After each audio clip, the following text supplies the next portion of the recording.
Hey guys, I know it has been over 4 weeks since I made my last video, but there hasn't really been anything going on. I've been waiting for parts. As you can see, the K5 is gone right now. I've taken it to a shop called Georgia Jeep Tech. They do great work from what I hear. I've actually seen some of their stuff at Caffeine and Octane. I was really happy with it. So they're gonna fix the driveline issues. Those were my problems. I had set all that up before I ever took it to Kenwood, and I just did it wrong.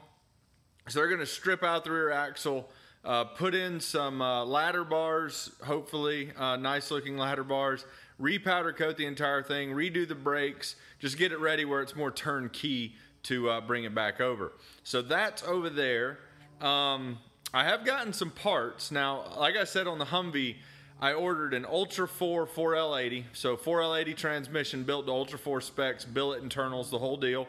That came in a couple days ago, but unfortunately it was wrong. They had built it with full manual controls. So it's great. I mean, it's super strong, but I don't want to be shifting my automatic transmission every time I want to drive my Humvee. I just want to get in it, drive it, cruise. So I sent it back to them. They're sending me one with the electronic controls inside of it.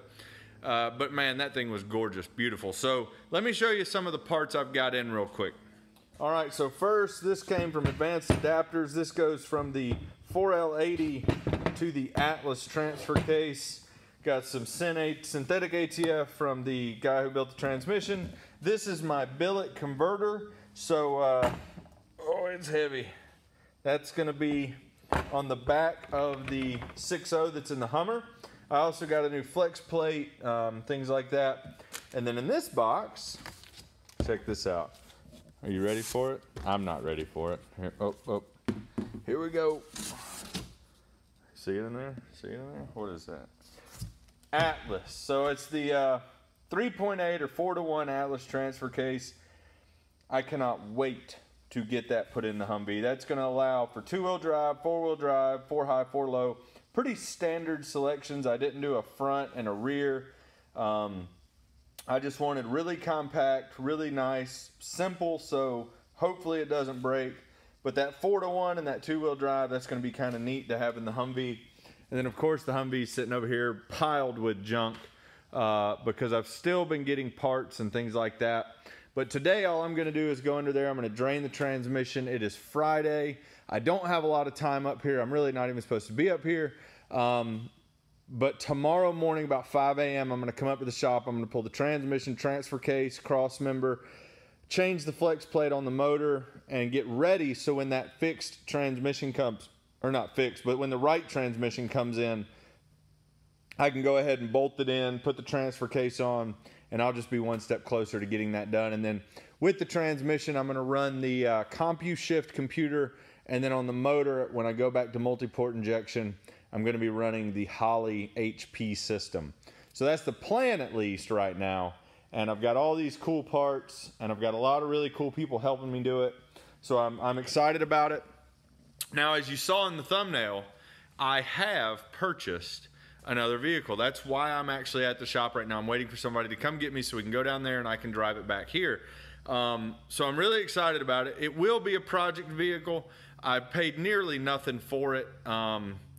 But it won't be a project vehicle initially. Initially, it's going to be something that I use more as a reference. So there's a big clue as to what it is.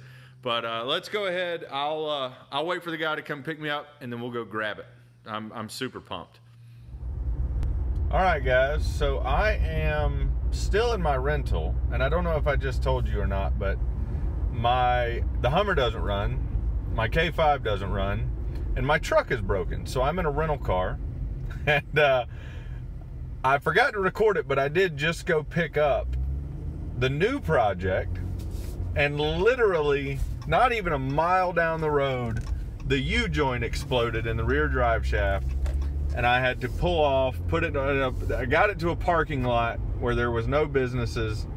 I'm leaving it there tonight, and then I'm going to get up about 5 o'clock tomorrow morning, drive to the shop, get a bunch of tools, and drive to that parking lot and try to get the drive shaft out of it in the parking lot, and then drive it back to my shop in 4 high and I'm telling you, man, it is what it is.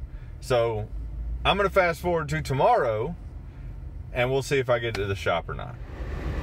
Hey everybody, it is Saturday morning, 7 o'clock. I'm getting about an hour late start to this morning.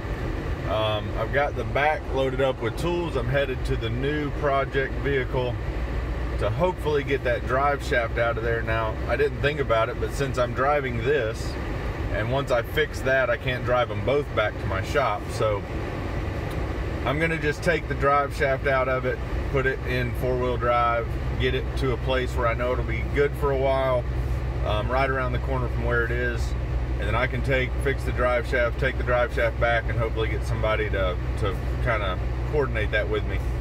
But once I get it back to the shop, we'll look it over, go over it, and I'll show you what I did. So wish me luck. The drive shaft shouldn't be that big of a deal, but both caps fell out. It's kind of wedged to the rear axle. I've got a bunch of big hammers and a bunch of pry bars, so we should be okay. I'll update you here in a minute when I get back to it. All right, are you ready for the reveal? I'm here at the parking lot where the thing broke. Here we go. You ready? You ready? Bam! 1987 K5 Blazer. Pretty original, but I'm going to show you something, and we'll dig in deeper once we get it, you know, back to the shop. But I've got a ding here. I've got missing some pieces. I've got these killer off-road lights, but now watch how I got it for almost nothing. Wham! All right, so fender needs to be replaced, door needs to be replaced, and this entire rear quarter plus the inside here has got to be replaced. This is an 87, so it's got the throttle body, fuel injected, overdrive transmission, gray interior. It's a great truck. And so for the money, I could not pass it up, because for one, it's going to allow me to reference what's done to this truck onto my K5. And then once I'm done with that, I can replace the fenders, the quarter, take the trim off, you know, just make it nice. And this could be a really good daily. So I hope you like it. I'm gonna get under there. The drive shaft hasn't fallen out, but it is definitely messed up. So I'm gonna crawl under there and see if I can't get this thing running, get it somewhere where I can keep it for a few days while I get the drive shaft redone, and then I'm gonna go back up to the shop and start working on the Hummer, which was the plan for today. So mission accomplished, guys. As you can see over here, drive shaft is out of the K5. No spillage, maybe a drop. And now I've got it in four-wheel drive. I'm gonna drive it over to another parking lot, which I know I can leave it for as long as I want. And then I'm gonna pretty much walk back here to get this rental thing. But that's the plan. It's worked out pretty good. Another wonderful reason to have four-wheel drive, the reason to have four-wheel drive. The drive shaft's actually in good shape. I am gonna go ahead and replace all the U-joints. It wasn't fun getting out, but it came out, so that's all that matters. Next step, let's go drop it off and walk back to this thing. Ta-da! So the drive shaft is done. I put all new U-joints in the yoke that goes from the transfer case to the drive shaft, and then another down at where the drive shaft goes to the rear axle.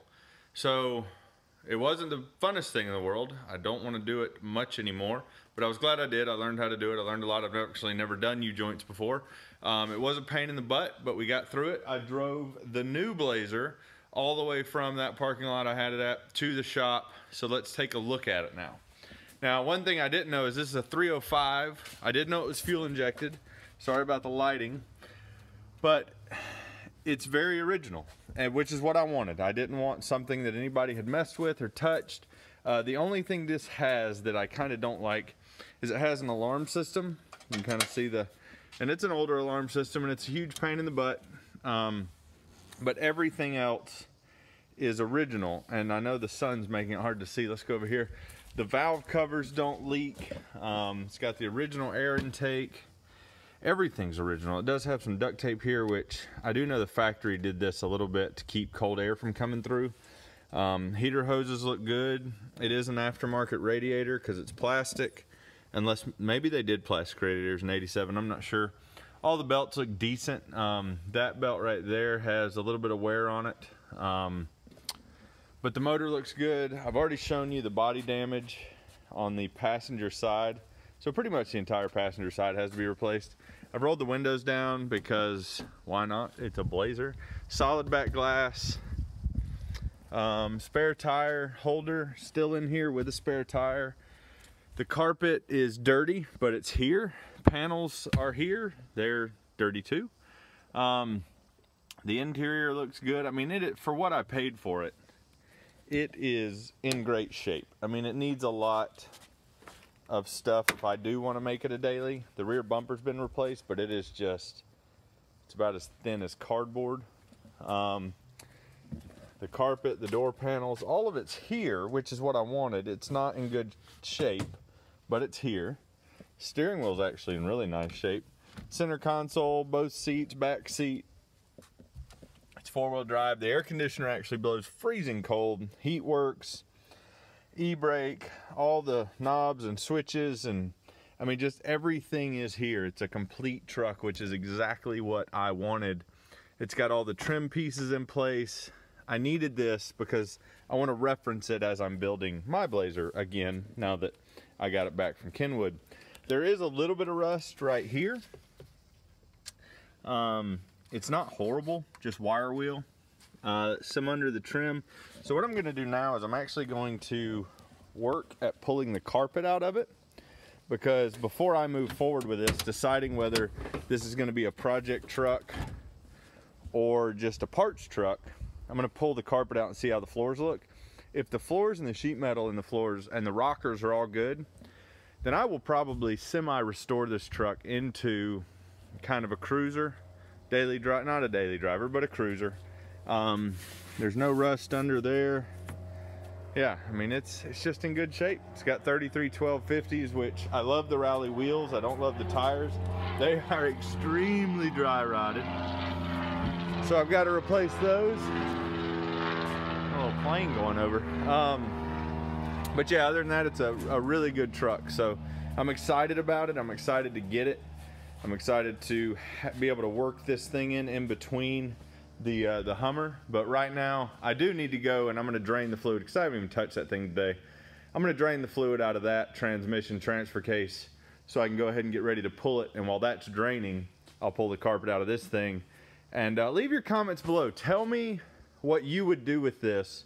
Should it be a parts truck for my high-end K5? Should it be a daily? Should it be a cruiser, weekend cruiser? I mean, what should I do with this? Should I put an LS in it? I mean, the 305 throttle body injector with a 700 R4, that's pretty solid, just day-to-day drivetrain. But make sure to comment below, subscribe, make sure to subscribe, and I'm gonna go ahead and pull the carpet out, and once I do, I'll show you what I find. All right, guys, it's been a couple hours. I've been tearing this Blazer apart. Good news is very little rust. And what rust is, there's pretty much surface rust, and there's only one part where there's some rust exposed to where people actually see it. So I think we have a really good candidate for a cool weekend cruiser project, camping project. This by no means will be a show truck, but let me show you what we got. All right, so this is some surface rust. Not horrible. This is right behind the driver's seat. And then this is the part that is kind of exposed on the rocker when you open the door. It's got a little bit here, a little bit here, but everything else is awesome. No rust really anywhere else. There's a little bit in that back corner. I don't know if you can see it with the sun in the way. And then the floor in the back is perfect. I don't think I've ever seen one this clean before. So I've still got to go through and get all this insulation out, and I'm going to take a wire wheel to this and then pour 15 it so I can be done with that. Oh yeah, the floor, check this out. The floor is cracked right here. It's cracked right here, and it's cracked right here from the seat. So I guess, I don't know, not reinforced right or whatever, but I can weld that back up, shouldn't be a problem. And then that's really it. Even the inner fender or inner rear quarter over there is good. Inner rear quarter over here is good. I think we're gonna have ourselves a nice weekend cruiser and a good truck to kind of use as a reference for my other K5. I'm pretty excited about it. So let me know if you have any questions below. make sure to subscribe, and I'll be doing the next video soon.